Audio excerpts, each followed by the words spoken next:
if let's say you have a partner and you guys are being intimate or everything, oh yeah, excuse my French, an animal, why are you every single time, every single day, you are on the person? Why? You don't have work?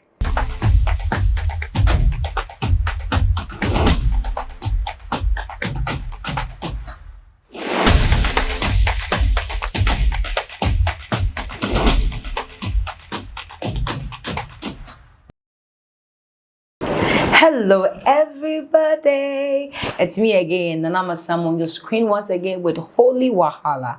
Here, your curiosities are satisfied and your faith is strengthened. Every episode draws you closer to your spiritual fulfillment.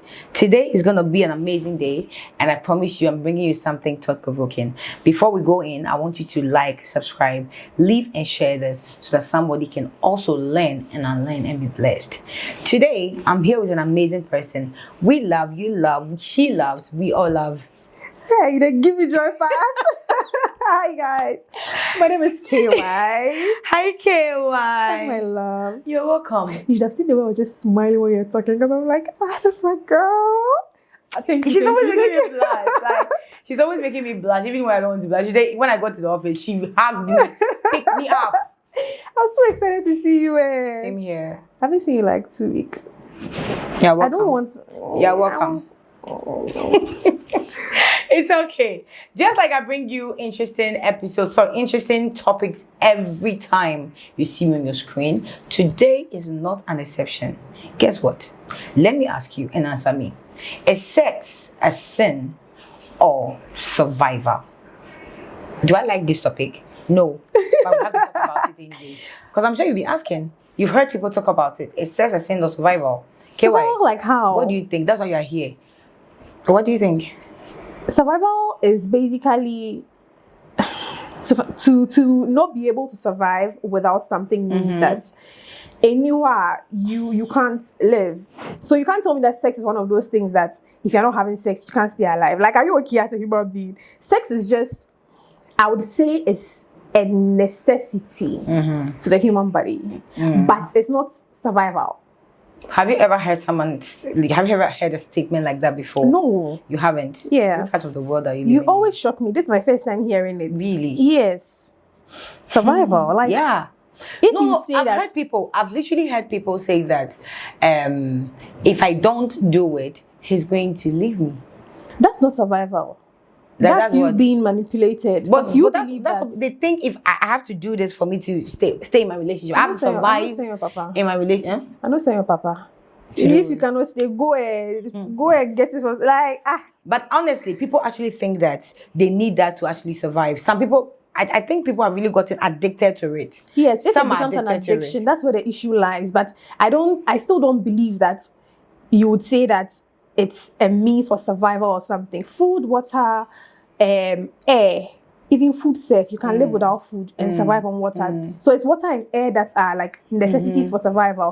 But you can't tell me sex is part of that. What about emotional fulfillment? Sex? People have sex without any emotional attachment. But I think some people also go into it because they feel like, I think people use that to cover their loneliness. Sex? Me? Oh yes.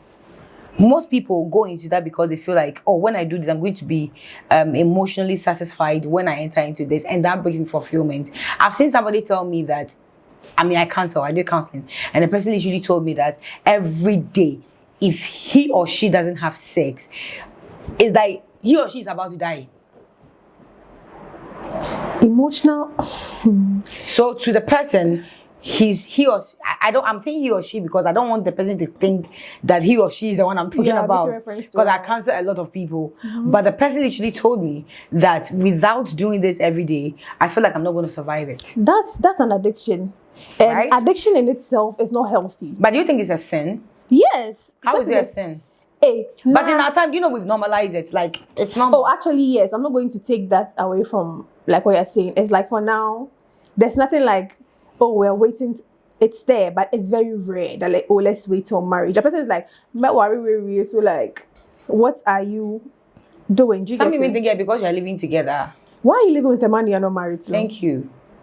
That's one thing. Like, why are you living with a man you're not married and to? a woman you are not married to? Why? The question is why? So you made a reference. I'm coming. Hey, sorry. The question is why? You're not married to the person. You moved into his house. Into the person's or her home, house. right? For what? And when the person is coming at you, you are running away and saying that my body is a temple of God. Now Don't say that again. Don't say that again. Like those who go on a whole trip out of town with a man, and then they'll say that don't touch me. Why did you go there? I'm even in shock. I mean, you get to ask. The fact that you go out of town with somebody doesn't mean you've given them access to your body, but then keep it in your head that it They'll could tell happen. your body no before I would. Yeah, it could happen. So I don't expect you to travel out of the country or out of Ghana anywhere with someone and expect the person not to touch you.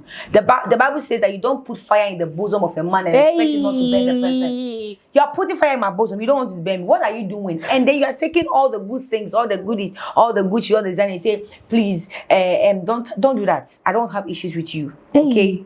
Let's talk in peace. So somebody cannot give somebody in the Lord, like you're my sister. Let me buy in you the a Lord Birkin. without strings attached. Let me buy you a Birkin. Yes, or because you're my sister in Christ, or you're my sister in the Lord. If you do that when you do this with clear conscience, like with me. Oh, please, the men that will do that are like few. Everybody wants something out of that. Before that, you said something along the lines of people say they have sex for emotional connection. How? No, emotional satisfaction. Satisfaction. So they feel lonely without. Exactly. How? Because I'm trying to put myself in that position. On the normal, they don't touch me. Like I don't like people touching me. So it's one of the biggest issues I'm having with my mom. She's always like, the nipa wasi mo be am fan in Sankao. I don't. But like the way you hugged me, you were touching me. I missed you. That's an exception. And there are people that I allow that kind of close proximity to. So are you trying to tell me that if I am supposedly feeling lonely, everywhere I'm going to get that, maybe let's say, if I'm emotionally down or I feel lonely, and the only way I can feel connected to somebody is every available person, I form that connection with them. We said here last time that sex is more than just sex. It's not just physical. It's more spiritual than we think it is. So I don't think the emotional thing is strong enough. Whether you believe it or not, some people actually see it like that. And I feel they have weak mental strength. Their mental strength or their emotional strength are not really that strong. Because for you to think that for me to feel okay and satisfied, I need to get a man or a woman to get into. But remember, sex is an intimate thing God designed for married couples. You want to break the table? I am. It's a sacred thing, intimate, that God designed, that a man and a woman should enter into it when they are married. Why do you want to eat the apple before a time? But you see, I'm not being judgmental. I'm not even condemning. Hold on. I'm not being judgmental. Is your mic on? Okay, continue. I'm not even being judgmental or even condemning, because I find people in situations like, I don't even know what I'm saying, because what situation will make you do what you're doing? Because regardless, no matter what happened, sin is a sin. Well, you can't call something a survival when God calls it a sin. I think they call it survival because they say it's normal human nature to want to yearn that kind of connection with somebody. God knew that it was there. God knew that, that is why he gave you self-control and he asked you that you should abstain from sin. But have you realized that in our time, purity has become very difficult? It has. Right? It has. And I believe it was because when my mother was my age, she had me and my brother. And at my age, I know same man, like, actually, every time she can just be like, hey, so is it spirits that worry? Why are you not interested in marriage and all of that? It's not because, let's say, I'm not interested per se, but I've gotten to a point where, I've always been like this. Like, it's not something I really think about. If it happens, fine. If it doesn't, I'm good. But back then, it was a thing where, when you reach a certain age, you're expected to be married. My mother got married at 19. Kudos to your mom. Yeah, she got married at 19. And back then, it was expected that at a certain age, it's your supposed prime. So it's expected that, Abia, you have a suitor, he should come out. But these days, the women are chasing money. So marriage is not exactly something they want to do at that age. The person wants to achieve a certain form of fulfillment in their life. So maybe somebody will be like, fine, I don't want to get married at 19, but I want maybe by 25, I've figured a few things out. You won't figure it all out, but then a few things should be figured out. And then by then, I'm open to marriage. So that is where it is for us. And then one thing people don't realize is as you get older, your body demands more from you. Really? I didn't used to have something like ovulation cramps. I didn't used to. But then suddenly, I'm feeling the cramps. And there are certain times during your ovulation where you need like some form of connection with somebody. I didn't used to feel that when I was younger. But as I'm getting older, it's getting intense. And that is where people tend to be like, okay, what am I, like I'm not with anybody, what am I? They might just go ahead and then start having sex. Do you get it? So that is where it's coming from. But you can't tell me that because you started having sex and so you've gotten addicted, so it's a survival means for you. Are you okay? It says a lot about like you are indisciplined, like you are indisciplined as a person. You don't have to, even if let's say you have a partner and you guys are being intimate or everything. Oh yeah, excuse my French, an animal. Why are you every single time, every single day you are on the person? Why? You don't have work. Even if you have work, that's the least of your worries. At least a couple of times a week, like you guys are good. But you can't be saying every day you want to have sex. Why? You know, the painful part of also realizing this life is that even though we see I know the pressure is I mean, like just like you're saying, while you are aging, when you are aging, some of these things come naturally. Yeah, your body demands and God more. even understands the fact that yes, your body, that's how God created tailored us, right? So it's okay. But he has also given us, he knew that we can control it. So he gave us a prescription that stay away from it. Whatever you can't do, God won't tell you to do what you can do. So for the fact that God says that stay away from sexual immorality means that he knows you have the ability to stay away from it. Right. So you can't use survival to claim that I need it to survive. Survive, K. I don't understand. How do you need sex to survive? It's like on a normal day, even if you're having sex on a normal day, you're excusing the sin that God is talking about. So why would you go further and say that it's a survival? I don't know, but do you know the Bible says that some people's conscience are seared with hot iron? Do you know hot iron? Indisciplined. Hot, like okay, so you see, I've realized that when God tells us to do something, it's not because he wants to punish us. It's for our own good. Right. Because like we talked about the last time, some of these things will bring you strange. See, God may forgive you. God will forgive you when you ask for forgiveness. But the consequence you go bear.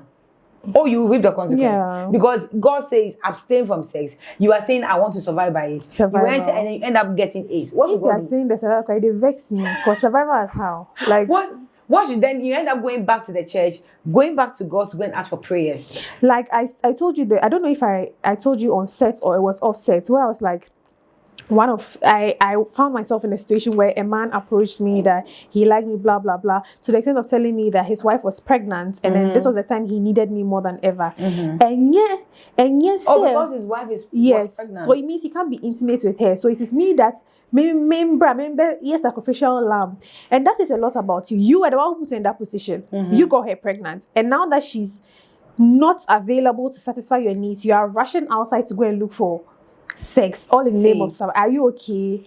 Hold on. This is holy wahala. And we are talking about things that are holy. But there's a little bit of wahala attached to it. I watched a video yesterday on somebody's status from an old man who was 65, 70 or so. And then the guy interviewing him asked him that how many years, I think he's 85, have you married for? He said 55 years. How many years have you been faithful? He said 55 years. And then he passed a comment. He said the reason why most men cheat is because they are not spiritually connected. I agree. They are not spiritually connected. And then he said, learn to fast. Because anytime you fast, your spirit is open to receive from God. And anytime you fast, get more closer to your wife. And then he said that is one thing that has really guided him through the years of marriage. In our time, we are normalizing sex. See, the sex in our time, the reason why the reason why it's even worse because we carry the sex in our pocket.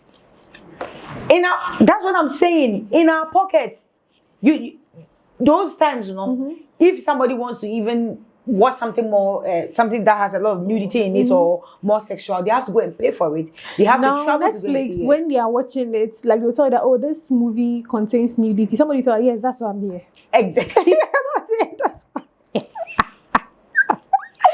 That's all nib. That's why no, you see, like we are carrying it in our pockets.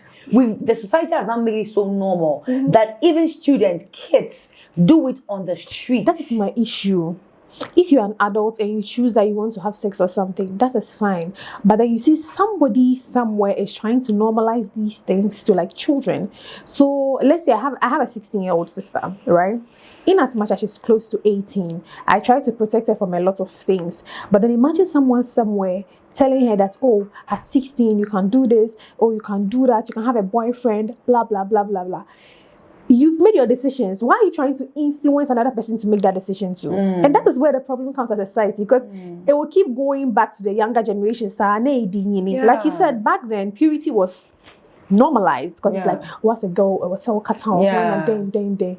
But right now, it keeps getting like, now you see somebody and our wearing innocence, something. you know, back then, our innocence level was very high. Yeah. Did you ever bath outside? Take your bath outside?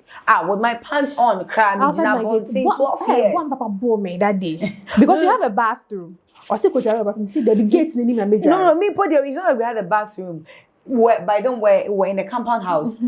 So the boy to Hama. You know, you are there. Car crowd, there's even the road by there. They are parking, people are just passing and everything. You're bathing. But in this time, my niece, my nephew, who is like 5 years, will tell you, don't watch me. Yeah. Turn your back. But I mean, it's better because right now we are in a world where pedophiles are preying on children. Just saying. So if a child is trying to cutter themselves, cutter themselves, then you can't even blame the child. I'm just saying that by then the innocence were just like very high. People were so innocent with a lot of things. They didn't even think, oh, when I'm like this, a man can even last after me. Even though it was happening, I'm not saying it wasn't happening because we then. didn't have. But now, like we are so much exposed. Do you understand? Yeah. We are so much exposed to a lot of things that are not really healthy for our children out there. Do you get it? I mean, I don't know. This topic, if we start, don't be too we'll finish because it's like a lot of factors.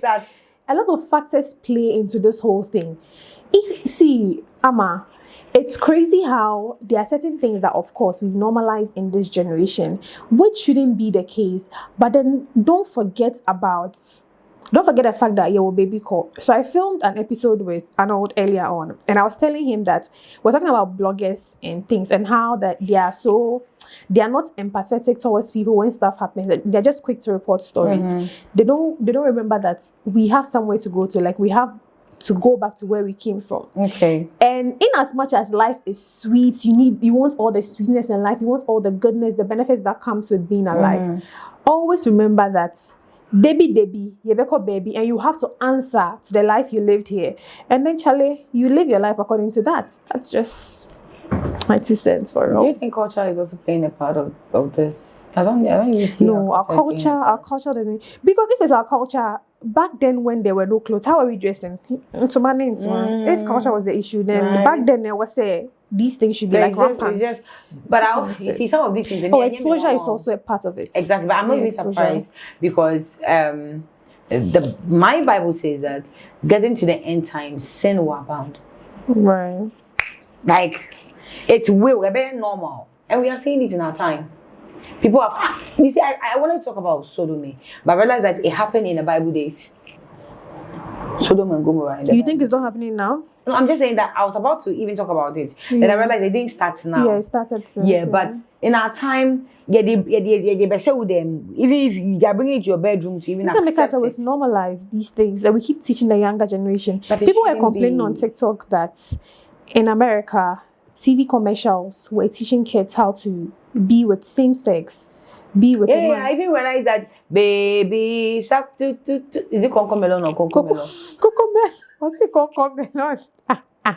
You can't blame me. Cocomelon. That one. Cocofelon. Coco what? Cocofelon. Akola baby. And so they have Cocomelon. Cocomelon is the child show, but they have the Cocofelon. We say Cocofelon because Uncle almost saw them. Don't go here in alcohol. Enjoy felon. So I even learned that cartoon you can put.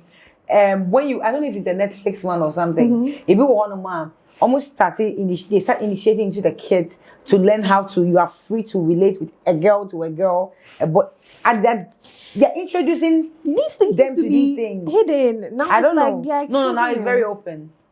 You can't hide it anymore. Yeah, so no wonder people are saying that sex is for survival. Because imagine an 11-year-old child getting exposed to sex at that early stage. I've seen a couple of kids on, I've seen a couple of kids. So usually the Black Americans, blah, blah, blah. You see the person can be, let's say, 30, and then their child is like 15. And like, how old were you when you had a child? No, I say I was pregnant at 12. I was pregnant at 11. What are you doing having sex at that age? So right now, it's so normalized that kids at a certain age are having children. A child raising a child. So even if I grew up and my mother had me at, let's say, 12 or 13, it's only expected I'm 11 and I'm dating because my mother had me at 12. And I know she had me at 12. So I'm like, in my family, it's normal. So we need to also do better as the upcoming adult. In fact, you're already adults, not upcoming. We need to do better for the younger generation. The things that we have learned, we need to unlearn and relearn and then teach the younger ones. I always said I'm going to be a better mother because there are certain things that I'll teach you at home. Make your mistakes at home. Right. And I'm there. Because if today I don't teach my child about her sex education, all of that, my end say it's an abomination to speak about these things in my house. If she goes to learn it outside, no konyema, she'll try to either get rid of the pregnancy or try to figure everything. Do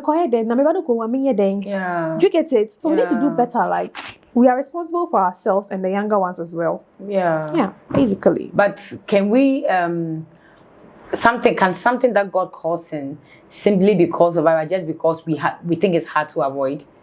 No.